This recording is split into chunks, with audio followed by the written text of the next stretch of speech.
আসসালামু আলাইকুম প্রিয় বন্ধুরা, খুশামদিদ আপনাদের সালাম ভয়েসে। আজ আমরা আপনাদের জন্য এমন একটা গল্প নিয়ে এসেছি যা না শুধু আপনাদের দিলকে ছুঁয়ে যাবে, বরং আপনাদেরকে এটা ভাবতেও বাধ্য করবে যে যখন ঘরে লোভ ঢোকে তখন মহাব্বত আর সুকুন সবার আগে মরে যায়। গ্রাম জালালপুর তার সাদগি, মাটির খুশবু আর পুরনো রসম আর রেওয়াজের জন্য মশহুর ছিল। এই গ্রামের মাঝখানে একটা শুকনো কুয়া ছিল যা একসময় গ্রামের জীবনের আলামত হয়ে থাকত।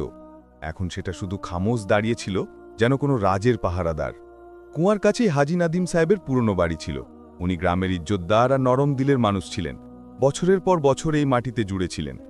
এক ছেলে শহরে চলে গিয়েছিল, দ্বিতীয়টা উনি ফরাজ তাদের সাথেই থাকত। 4 মাস আগেই ফরাজের বিয়ে রুবিনার সাথে হয়েছিল, যে শহরের পড়াশোনা করা বোঝদার কিন্তু হিসাব কিতাবওয়ালা মহিলা ছিল। শুরুর দিন হুতে রুবিনা সবার দিল জিততে সক্ষম হয়েছিল, শ্বশুরের খেদমত আর শহরের সামনে ফার্মাবাদদারি। কিন্তু এসব জাহিরি ছিল। ভিতরে ভিতরে সে মনে করত যে এই পুরনো বাড়ি, এই জমি, এই জায়গার যদি তার কবজায় আসে তাহলে জীবন বদলে যাবে। একদিন সকালে রুবিনা সাহানে ঝাড়ু দিচ্ছিল, যখন নকর হামিদ দৌড়ে এলো। বিবিজি, কুয়ার কাছে কোনো পুরনো চাদর পড়ে আছে, রক্তের দাগ লেগে আছে। পুরো বাড়ি জমা হয়ে গেল। ফরাজ আর হাজি সাহেবও বাইরে এলেন। সত্যি একটা পুরনো সাদা চাদর ছিল যা ধুলোয় আটকে ছিল, আর এক কোণে লাল দাগ লেগেছিল। রুবিনা অবাক হয়ে প্রকাশ করল, কিন্তু দিলে দিলে ভাবতে লাগল যে এটা অদ্ভুত। কুয়াটা তো বছরের পর বছর বন্ধ পড়ে আছে, তাহলে এই চাদর এখন কেন নজরে পড়ল? হাজি নাদিমের চেহারায় রং বদলে গেল। উনি দেরি করে চাদরকে ঘুরে দেখতে থাকলেন, যেন তাদের চোখের সামনে কোনো পুরনো ছবি জীবিত হয়ে গেল। তারপর আহিস্তা করে বুড়বুড় করে বললেন, এটা সাজিদা তো নয়? ফরাজ চমকে উঠল। সাজিদা? কোন সাজিদা? আব্বা? হাজি সাহেব খামোশ হয়ে গেলেন। রুবিনার দিলে তেজস্বুস জন্ম নিল। এই মহিলা কে ছিল? সেই দিন থেকে বাড়ির মাহল বদলে গেল। হাজি সাহেব খামোশ থাকতে লাগলেন, পুরনো স্মৃতিতে গুম। রুবিনা অনেকবার ফরাজকে জিজ্ঞাসা করল, কিন্তু সে প্রত্যেকবার কথা বদলে দিল। শুধু পুরনো জামানার কোনো কথা হবে, ছেড়ে দাও। কিন্তু রুবিনার জন্য ছেড়ে দেওয়া সম্ভব ছিল না। এতে তার সন্দেহ হলো যে এই চাদর আর সাজিদার মাঝে কোনো রাজ লুকোনো আছে। একদিন সে রান্নাঘরে বাসন ধোয়া করতে করতে নোকরানিকে বলল, হামিদের আম্মা, তুমি পুরনো সময় থেকে এখানে আছো না? এই সাজিদা কে ছিল? বুড়ি মহিলা চমকে বলল, বিবিজি, উনি খুব নেক ছিলেন। হাজি সাহেবের প্রথম বিবি। আল্লাহ জানেন কি হয়েছিল। একদিন হঠাৎ গায়েব হয়ে গেলেন। কাউকে কিছু জানা গেল না। শুধু তখন থেকে সেই কুয়া বন্ধ করে দেওয়া হয়েছিল। রুবিনা খামোশ হয়ে গেল, চেহারায় মিথ্যা অবাক, দিলে ওঠা ঢেউ, কারণ এখন খেলো আকর্ষণীয় হয়ে উঠছিল। সেই সন্ধ্যায় হাজি নাদিমের ঘর থেকে হালকা কাশির আওয়াজ এলো। রুবিনা দুধ নিয়ে ভিতরে গেল। ঘরটা বই আর পুরনো জিনিসে ভরা ছিল। হাজি সাহেব কোনো পুরনো ডায়েরির পাতা উল্টে দেখছিলেন। রুবিনা আহিস্তা করে বলল, আব্বাজি, আপনি কিছু পরেশান লাগছেন, কি আমি সাহায্য করতে পারি? হাজি সাহেব মাথা তুললেন, কিন্তু উত্তর দিলেন না। শুধু ধীরে বললেন, কিছু গল্প দিলে দাফন থাকলে ভালো হয়। রুবিনা প্রত্যেক রাজ আলো সহ্য করতে পারে না। এই শব্দগুলো রুবিনার দিলে ছাপ পড়ে গেল। সে জেনে গেল যে রাজ বড়, আর যদি সে সেটা খুলে ফেলে তাহলে হয়তো পুরো বাড়িতে কাবিজ হয়ে যেতে পারে। রাতে যখন সবাই তাদের ঘরে চলে গিয়েছিল, রুবিনা আহিস্তা করে হাজি সাহেবের ঘরে পা রাখল। সিন্দুক খোলা ছেড়ে দেওয়া ছিল। ভিতরে কিছু হলদে কাগজ, একটা ছবি আর সেই পুরনো চাদরের দ্বিতীয় টুকরো। রুবিনা ছবিটা তুলল। এক মহিলা হাসছিল, সাজিদা। চেহারায় নরমতা, কিন্তু চোখে অদ্ভুত উদাসী। আর সবচেয়ে অবাক করা বিষয়, সেটা রুবিনার সাথে মিলে যাচ্ছিল। রুবিনার ঠোঁটে হালকা হাসি এলো। তো গল্প শুধু চাদরের নয়, কিসমতেরও। সে ছবিটা ফিরিয়ে রেখে সিন্দুক বন্ধ করতে লাগল। কিন্তু হঠাৎ ঘরের দরজা থেকে কেউ আওয়াজ দিল, রুবিনা, তুমি এখানে কি করছো? রুবিনা চমকে উঠল। সেটা ফরাজ ছিল। সে তাড়াতাড়ি সিন্দুক বন্ধ করে বলল, আব্বাজির তাবিয়ত দেখেছিলাম, ঘুমিয়ে গেছেন, এখন চলো, তুমিও আরাম করো। কিন্তু তার চোখগুলো এখনও কুয়ার বন্ধ রাস্তায় ছিল, যেখান থেকে হয়তো পুরো বাড়ির চাবি বের হতে চলেছে। ফরাজ কিছু সন্দেহ ভরা আন্দাজ নিল, কিন্তু রুবিনার হাস্যমুখ দেখে কিছু বলল না। কিন্তু রুবিনার চোখে কিছু অন্য ছিল। সে এখন শুধু বউ নয়, এই বাড়ির পরবর্তী মালিকান হয়ে ওঠার স্বপ্ন দেখছিল। পরের সকালে হাজি নাদিমের তাবিয়ত কিছু ভারী লাগছিল। উনি দেরি করে তাদের পুরনো চেয়ারে বসে আকাশকে দেখতে থাকলেন। রুবিনা তাদের কাছে এসে ধীর আওয়াজে বলল, আব্বাজি কি আমি আপনাদের জন্য কোরআন পড়ে দিই? দিল হালকা হয়ে যায়। হাজী সাহেব এক নজর তার উপর ফেললেন, তারপর আহিস্তা করে মাথা নাড়লেন। রুবিনার কথায় সেই নরমতা আর লিহাজ ছিল যা যে কোনো বাবার দিল গলাতে পারে, আর সেটাই রুবিনার চাল ছিল। এই দিন রুবিনা ফরাজের সাথেও কথা ছেড়ে দিল। এই পুরনো কুয়া বন্ধ কেন করা হয়েছিল? ফরাজ টালতে চেষ্টা করল। শুধু এমনি, অনেক বছর আগে একটা ঘটনা ঘটেছিল, সবাই ভয় পেয়ে গিয়েছিল, তখন থেকে বন্ধ। কেমন ঘটনা? সাজিদা নামের কোনো মহিলা, পুরনো কথা, আব্বাও বলেন না কিছু। রবিনা খামোশি করে মাথা নাড়ল, কিন্তু ভিতরে ভিতরে সে জেনে গিয়েছিল যে এই রাজ তার অস্ত্র হয়ে উঠতে পারে। সেই সন্ধ্যায় যখন বাড়ির বাকি লোকজন ব্যস্ত ছিল, রুবিনা পুরনো জিনিসের জায়গা নেওয়া শুরু করল। দেয়ালে ধুলো, বাক্সে হলদে পড়া কাপড়, আর একটা পুরনো ডায়েরিনুমা রেজিস্টার যার উপর লেখা ছিল সাজিদা বেগম রোজনামা। রুবিনা তাড়াতাড়ি সেটা খুলল। প্রথম পাতায় লেখা ছিল, যখন এক মহিলার ইজ্জত খামোশিতে দাফন করে দেওয়া হয়, তখন শুধু কুয়া গোয়া হয়। পাতা উল্টাতে থাকল, শব্দগুলো গভীর হতে থাকল। সাজিদার লেখাগুলো দুঃখ, জবর আর অসহায়তায় ভরা ছিল। শাশুড়ির অভিযোগ, শহরের বেতানাই, আর এক রাত যখন হঠাৎ সে লাপতা হয়ে গেল। কোথাও কোনো স্পষ্ট অভিযোগ ছিল না, কিন্তু এক পাতায় লেখা ছিল, যদি কখনো আমার দ্বিতীয় রূপ আসে তো বুঝে নাও হক ফিরিয়ে নিতে এসেছে। রুবিনার দিল ধড়কে উঠল। সে বুঝে গেল যে এই মহিলা শুধু মজলুম ছিল না, বরং বিদ্রোহীও ছিল। পরের দিন সকালে রুবিনা বাড়ির সাফাইয়ের বাহানা বানালো আর কুয়ার চারপাশের ঝোড়া হটাতে লাগল। সেই কুয়া যা সবার জন্য বেকার ছিল, রুবিনার জন্য সোনার কুয়া হয়ে উঠছিল। সেই সময় হাজী সাহেব সেখানে এলেন। এসব কেন হটাচ্ছ মেয়ে? রুবিনা খুব আরাম করে বলল, ভেবেছি সাফাই করে দিই, হয়তো এই অংশ কাজে আসবে। যাই হোক, এখান থেকে পুরনো চাদর পাওয়া গিয়েছিল না? হাজী সাহেব এক গভীর শ্বাস নিলেন আর বললেন, কখনো কখনো সাফাই থেকেও রাজ বেরিয়ে আসে। কি তুমি সহ্য করতে পারবে? সেই রাতে রুবিনা ফরাজকে স্পষ্ট শব্দে বলল, হ্যাঁ, বাড়ির কিছু কাগজপত্র দেখা উচিত। আমার মনে হয় অনেক কিছু আব্বা পুরনো ছেড়ে দিয়েছেন, জায়দাদের ভাগেরও কোনো ব্যবস্থা হওয়া উচিত। ফরাজ অবাক হয়ে বলল, আব্বা এখনো জীবিত, আর সবকিছু তাদের নামে আছে, তো কবে পর্যন্ত? রুবিনা কিছু কঠিন লাহজায় বলল, আমরা এখানে থাকি, সবকিছু সামলাই, তো কমপক্ষে আমাদের নামে হওয়া উচিত। ফরাজ চুপ হয়ে গেল। এখন রুবিনা রান্নাঘর, স্টোর রুম আর হাজী সাহেবের ঘরে তার নজর গভীর করল। সে জানত যে যদি তাকে সাজিদার গল্প পুরো বুঝতে হয়, তো প্রত্যেক কোণ খোঁজা দরকার। তারপর এক দুপুর, যখন সবাই আরাম করছিল, রুবিনাকে একটা পুরনো খাম মিলল, যার উপর লেখা ছিল শুধু ফরাজের জন্য। সে দ্বিধায় সেই খাম খুলল। ভিতরে একটা ওসিয়ত ছিল। ওসিয়তে লেখা ছিল, আমার পরে এই বাড়ি শুধু এটাকে মিলবে যে এই বাড়ির ইজ্জত বাঁচাবে, যে আমার গুনাহের হিসাব জানবে, যে সাজিদাকে বুঝবে। রুবিনার চেহারা সাদা হয়ে গেল। এটা সেই ছিল যেখান থেকে জায়দাদ পর্যন্ত রাস্তা সোজা নয়, বাঁকা হয়ে যাবে। রুবিনা সেই খাম হাতে ধরেছিল যেন এতে তার তাকদীর বন্ধ। ভিতরে লেখা লাইনগুলো তার দিলে গুঞ্জুচ্ছিল। রুবিনা চারদিকে দেখল, আর সেই ওসিয়াত তৎক্ষণাৎ তার কাপড়ের সিন্ধুকে লুকিয়ে দিল। এই খদ যদি ফরাজ হাজী সাহেবের হাতে পড়ে তো সব শেষ হয়ে যাবে। সে এখন জেনে গিয়েছিল যে সাজিদার নাম, তার উপস্থিতি আর এই কুঁয়ো সব জুড়ে আছে। সেই রাতে রুবিনা একটা নতুন খেল শুরু করল। ফরাজ ঘরে ঢুকল তো রুবিনা হেসে বলল, তুমি কখনো ভেবেছ যে যদি কালকে আব্বা না থাকেন তো এই বাড়ি কার হবে? ফরাজ চমকে বলল, কি কথা বলছো? আব্বা তো এখনো পুরো হোশে আছেন, সব তাদের নামে আছে। রুবিনা আহিস্তা করে বলল, হোশে তো আছেন, কিন্তু ওসিয়ত কোথাও এমন না হয় যে তিনি আগেই কোনো সিদ্ধান্ত করে রেখেছেন কারো অন্য হককে। ফরাজের কপালে বল পড়ল। কি অর্থ? কার জন্য? উদাহরণস্বরূপ, যদি কখনো কোনো অন্য বিবি ছিল আব্বার? সাজিদা?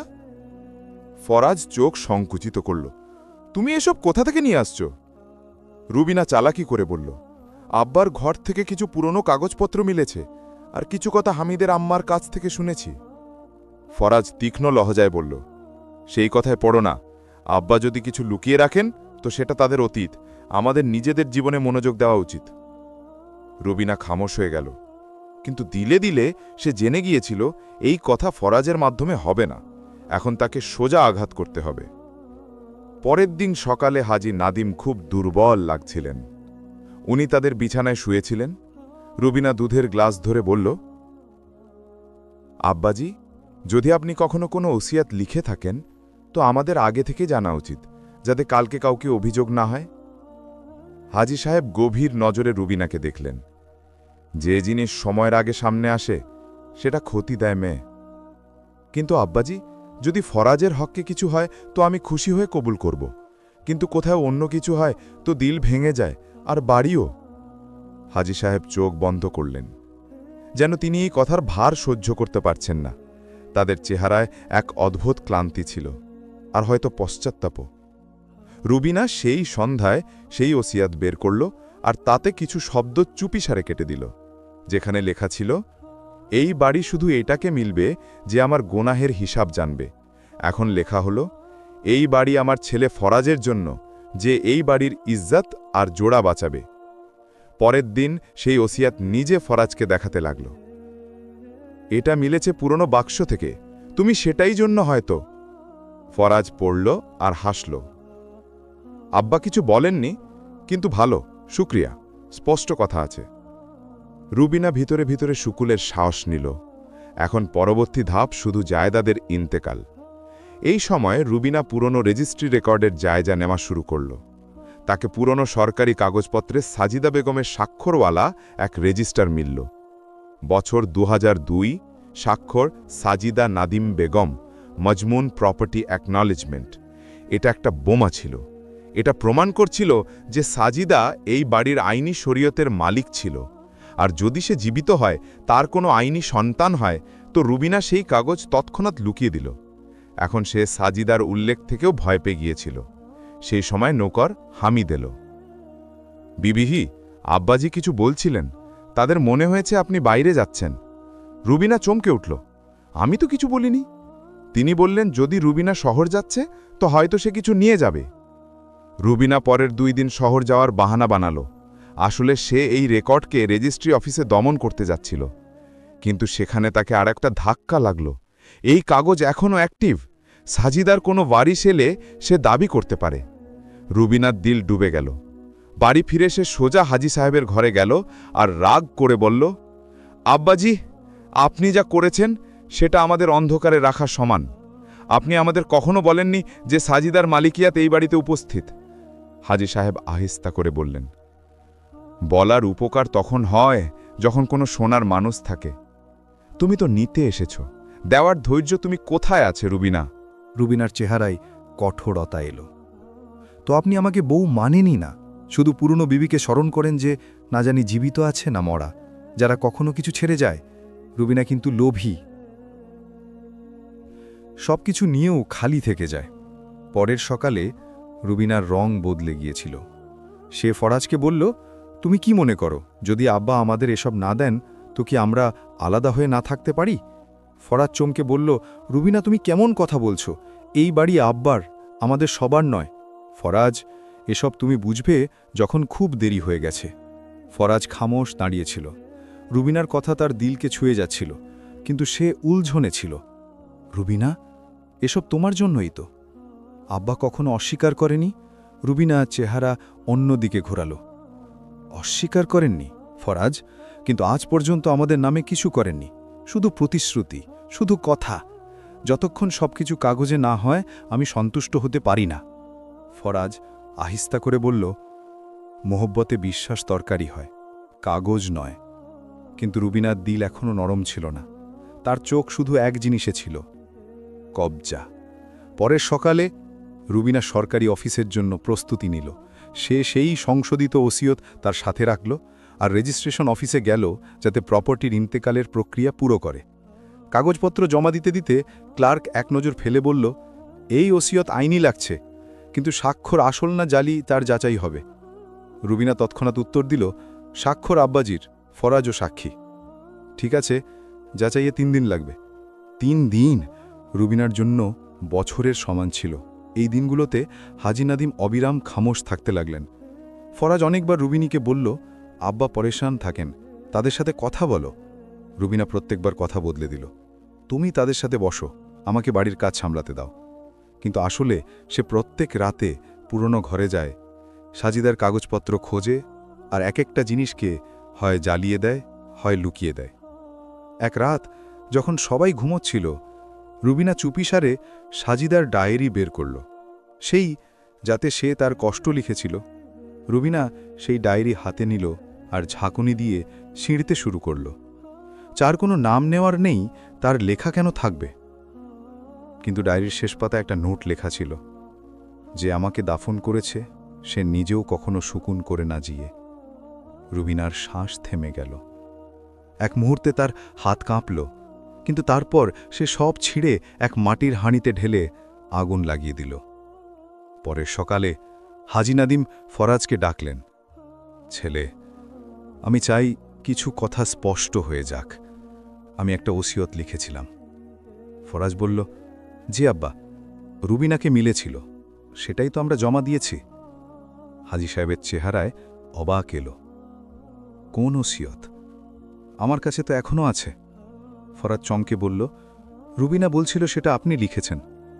হাজি সাহেব আহিস্তা করে বললেন, ছেলে, আমার লিখিত ওসিয়ত তো শুধু একটা ছিল, আর তাতে কোনো ওয়ারিশের উল্লেখ ছিল না, শুধু একটা মাফি ছিল সেই সাজিদার জন্য। এখন ফরাজের পায়ের তলায় মাটি সরে গেল। সে দৌড়ে রুবিনার কাছে এলো। রুবিনা, সেই ওসিয়ত কোথা থেকে এসেছে? তুমি বলেছিলে আব্বা লিখেছেন। রুবিনা হেঁচকি দিয়ে বলল, আমি সেটাই দিয়েছি, যা পুরনো সন্দুকে মিলেছে। আমাকে কি জানা যে সেটা আসল না? না। ফরাজের চোখে সন্দেহ ছিল। তুমি কিছু বদলাওনি, কিছু লুকাওনি। তুমি আমার উপর সন্দেহ করছো? রুবিনা চিৎকার করল, আমি তোমার জন্য সব কিছু করেছি। তো সত্য বলো। ফরাজের আওয়াজ উঁচু হল। রুবিনা খামোশ হয়ে গেল। চন্দন মুহূর্ত পর বলল, হ্যাঁ, আমি শব্দ বদলেছি, কিন্তু শুধু এই জন্য যে আমাদের সেই হক মিলুক যা আমাদের। ফরাজ এক গভীর শ্বাস নিল আর ঘর থেকে বাইরে বেরিয়ে গেল। এই রাতে সে সোজা রেজিস্ট্রি অফিসে গেল আর কাগজপত্রের ফিরতির অনুরোধ দিল। আমার বিবি ভুল বয়ান দিয়েছে, ওসিয়ত জালি, আমি ইন্তেকালের প্রক্রিয়া থামাতে চাই। বাড়ি ফিরতে রুবিনা তাকে রাস্তায় মিলল। কোথায় গিয়েছিলে? ফরাজ বলল, সেখানে যেখান থেকে তুমি সব শুরু করেছ, শেষ করতে। তুমি এমন করতে পারো না, রুবিনা চিৎকার করল। আমি করে ফেলেছি। তুমি যা জ্বালিয়েছ সেটা শুধু কাগজ নয়, আমার মোহব্বত, আমার বিশ্বাস, আমার বাবার সম্মান ছিল। এই রাতে হাজি নাদিম ফরাজকে কাছে ডেকে শেষ কথা বললেন, ছেলে, আমার গুনাহের ভার তুমি নিও না। আমি সাজিদার উপর জুলুম করেছিলাম, আর সেই জুলুম কখনো না কখনো ফিরে আসে। আমি একটা ওসিয়ত ছেড়েছি, কিন্তু সেই ওসিয়ত জায়দাদের নয়, তওবার। ফরাজের চোখে অশ্রু ছিল। আব্বা, আমি আপনাকে মাফ করি। পরের সকালে গ্রামবাসী শুনল হাজি নাদিম এই দুনিয়া থেকে বিদায় নিয়েছেন। তাদের লাশের কাছে শুধু ফরাজ ছিল।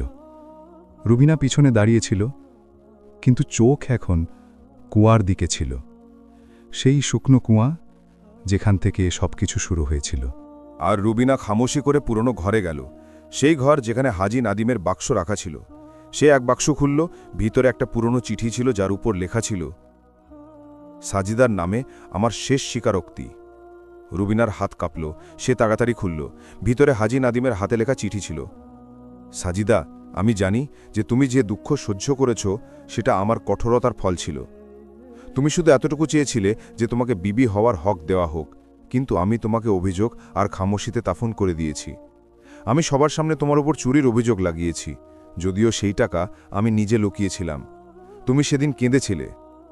তুমি কসম খেয়েছিলে যে তুমি ফিরে আসবে, কিন্তু তুমি ফিরে আসতে পারোনি।